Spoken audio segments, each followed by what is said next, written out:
Last episode में हमने देखा था कि सुयुन गीताए को ये बताती है कि उसने फिर से सुपर नोट्स बनाना कैसे शुरू किया था। फिर दिखाया जाता है कि 4 महीने पहले उसने जे से बदला लेने के लिए नकली करेंसी सर्कुलेट करना शुरू कर दिया था। और फिर उसे ये भी पता चला कि उसकी बहन योन भी नकली चाइनीज करेंसी फैला रही थी, जो उसे तब मिले थे जब वो अपने पुराने घर गई थी। तब उसे अपने डैड की सेफ की सफाई करते हुए मिले थे और वो चाइनीज करेंसी से जे को फंसाने की कोशिश कर रही थी, क्योंकि वो उसे अपना बदला लेना चाहती थी। तो अब वो साथ में मिलकर काम करने का फैसला करते हैं।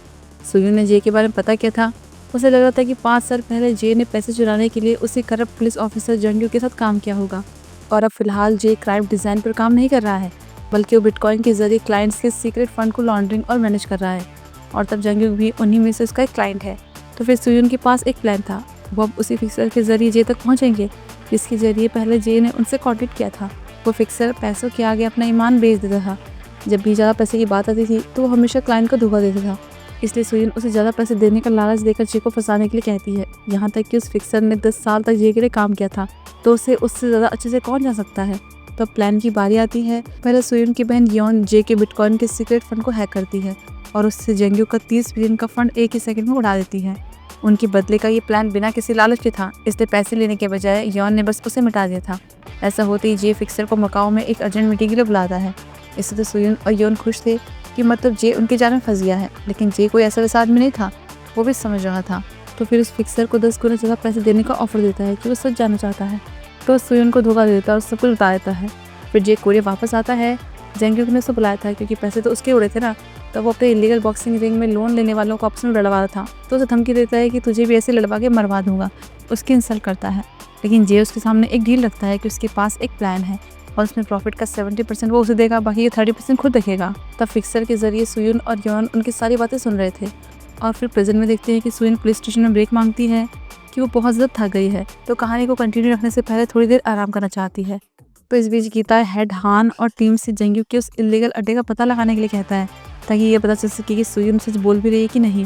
तो गीता को पता चलता है कि जंग्यू का वो इलीगल रिंग 5 साल से भी ज़्यादा टाइम से चल रहा है, जो हफ्ते में बस 2 दिन खुला रहता है। और आज वो लड़ाई वाला दिन ही है और हर लड़ाई वाले दिन वो मिलियन में कमाते हैं। तो गीता बहुत सरप्राइज होता है कि इतने टाइम से चल रहा है, लेकिन पुलिस ने अब तक इसे पकड़ा क्यों नहीं।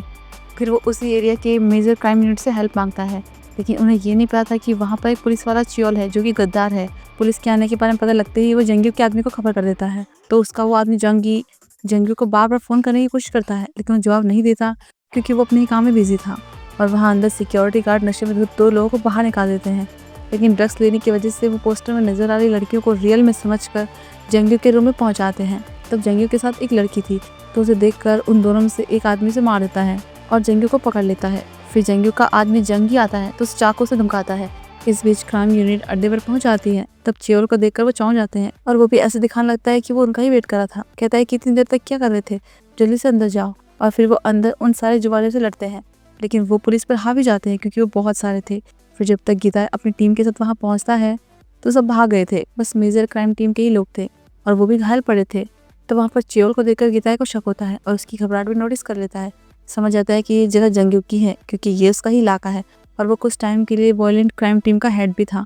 इसके बाद NIS सब जगह की तलाशी लेती है और गीता उस हॉल में पहुंच जाता है जो जंग्यू के ऑफिस की वजह था। जबकि अंदर जंग्यू ने सब कुछ हैंडल कर लिया था। उन नशेड़ियों को और ड्रग्स दे देता ताकि पुलिस को लगे कि इन्होंने ही नशे में उस लड़की को मार दिया। और फिर अपने आदमी जंगी से सब कुछ साफ करने के लिए कहता है कि इसके बाद पुलिस को कॉल कर देना, लेकिन वो बताता है कि NIS पहले से ही अंदर रेड कर रही है। तो इससे उसे बहुत गुस्सा आता है कि पहले क्यों नहीं बताया। तभी वो गीता को आते हुए देख लेते हैं। तो जंग्यू जल्दी से सीक्रेट रास्ते से भाग जाता है जो उसके ड्रग प्रोडक्शन बेचते जाता था। तब वहाँ पर डॉक्टर चोई को सब कुछ साफ करने का ऑर्डर देता है और फिर एक सीक्रेट सुरंग के रास्ते बाहर निकल जाता है। जबकि वहाँ पर गीता को सिर्फ जंगी दिखता है। वो इधर उधर देखता है, लेकिन जंगी तो था नहीं। तब वो भी गीता के सामने सरेंडर कर देता है कि मतलब ये सब उसका ही एरिया है और यहाँ का मालिक वो है। और गीता को वहाँ पर वो नशेड़ी और उस लड़की की बॉडी भी मिलती है, तो वो जंगी को ओनर समझकर अरेस्ट कर लेते हैं। दूसरी तरफ जंगी चियोल को ये ऑर्डर देता है कि वो इंटरनल अफेयर के सामने सरेंडर कर दे और वहाँ के कैमरा को ऑफ करने की बात एक्सेप्ट कर ले, क्योंकि इससे बस वो सस्पेंड ही तो होगा, नहीं तो जंगी को पकड़ा जाएगा।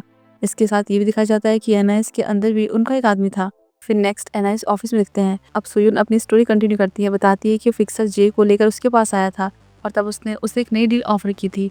तब सुयुन उसके धोखे के बारे में उससे पूछती है, तो वो जोर देकर कहता है कि मैं तुम्हें धोखा नहीं दिया।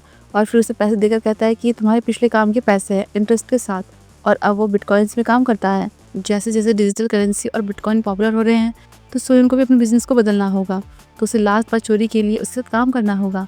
फिर अगले दिन वो मीटिंग करते हैं तो जे फिक्सर को सोयन की बहन योन को भी बुलाने के लिए कहता है, क्योंकि उसके पास हैकिंग स्किल्स थी तो वो भी उसके काम आएगी। तो जे का ये प्लान था कि वो 10 लाख नकली नोट बनाएंगे और 50 बिलियन वॉन के उन नकली नोट से 200 बिलियन तक के ड्रग्स खरीदेंगे और फिर उन ड्रग्स को कोलंबियन और मैक्सिकन माफिया को 100 बिलियन में बेच देंगे।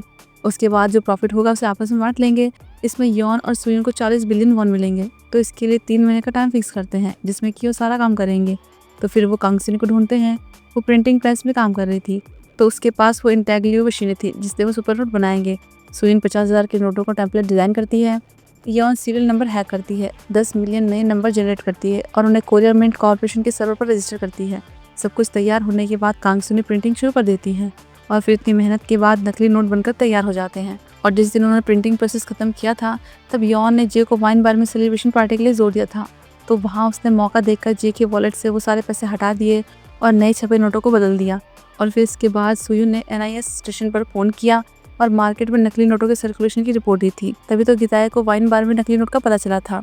सुयुन को लगा था कि जैसे पहले जे ने उसे धोखा दिया था अब उसने उसे दिया है और वो पकड़ा जाएगा, लेकिन होता कुछ और ही है क्योंकि जे उसे पकड़ लेता है। उसे पता चल गया था कि उसने NIS को भी खबर कर दी है, तो उसने उसे और यॉन को बंद कर दिया था। इससे गिताए को ये लग रहा था कि जे को अब सुयुन की कोई जरूरत नहीं थी, लेकिन वो बताती है कि उसने डिस्ट्रीब्यूशन प्लान बदल दिया था। उसने 9 मिलियन और नोट छापने के लिए कहा, लेकिन उसने उनकी हेल्प करने से मना कर दिया था। तो उसने सुयुन को तो छोड़ दिया पर यॉन को अपने साथ रखा, मतलब कि यॉन के नाम पर उसे ब्लैकमेल करके और नोट छपवाए जिनकी कीमत 500 बिलियन नकली सुपर नोट थे। इस काम के बाद जे ने अपना ठिकाना बदल दिया और वो यॉन को अपने साथ ले गया ताकि सुयुन वहीं रहकर सब कुछ साफ करे और जे जो भी उसे कहे वो करे अपनी बहन के लिए। सुयुन गिताए को ये भी बताती है कि जे ने उसे पोर्ट में बुलाया था और उसके ऊपर एक कंटेनर गिराकर उसे मारने की कोशिश की थी, पर गिताए को इस बात की चिंता हो रही थी कि 500 बिलियन के नकली नोट सर्कुलेट हो गए तो क्या होगा, और उसके पास मशीनें भी हैं तो वो और नोट बना सकता है। तो गिताए सुयुन से कहता है कि वो उसका और यॉन का नाम केस फाइल से हटा देगा और उसे बचाने के लिए वो उन्हें कोरिया छोड़ने में हेल्प भी करेगा। जबकि दूसरी तरफ जे यवॉन को NIS ऑफिस में सुयुन की फोटो दिखाता है कि वो NIS गई है, बताता है कि जंगक्यू के साथ बहुत पावरफुल लोग हैं तो वो इन्वेस्टिगेशन में गड़बड़ करेंगे और इस बार भी सुयुन फंसेगी और जेल जाएगी जिसकी 5 साल पहले गई थी। तो जे उन पावरफुल लोगों को 250 बिलियन सुपर नोट देकर सुयुन की हेल्प करना चाहता था कि वो बस बच जाए और इसके लिए उसे येओन की हैकिंग स्किल्स की जरूरत थी। तो मतलब अब उन दोनों को मिलकर सुयुन को बचाना होगा। इस बीच म्योंगसिंग फाइनेंशियल ग्रुप के चेयरमैन ह्यून को देखते हैं। वो अपने क्लाइंट्स के साथ उस इलीगल अड्डे के इंसिडेंट को डिस्कस कर रहे थे कि उसकी वजह से उनके ग्रुप की फंडिंग पर असर पड़ा है, क्योंकि 70% फंड तो वहीं से मिलता था और यहाँ तक कि चीफ प्रोसिक्यूटर डेसिंग भी इस ग्रुप में था। तो चेयरमैन ह्यून उसे इसमें जंगक्यू की हेल्प करने के लिए कहता है।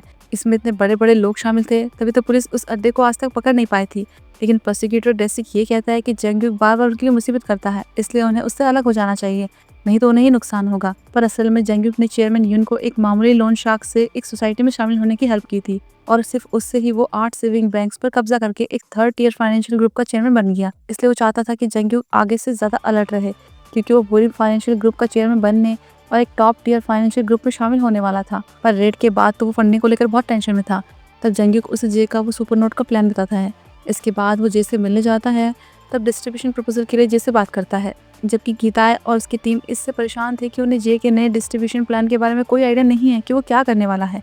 और यहीं पर ये एपिसोड खत्म होता है। तो फिर हम जल्दी मिलते हैं अगले एपिसोड में।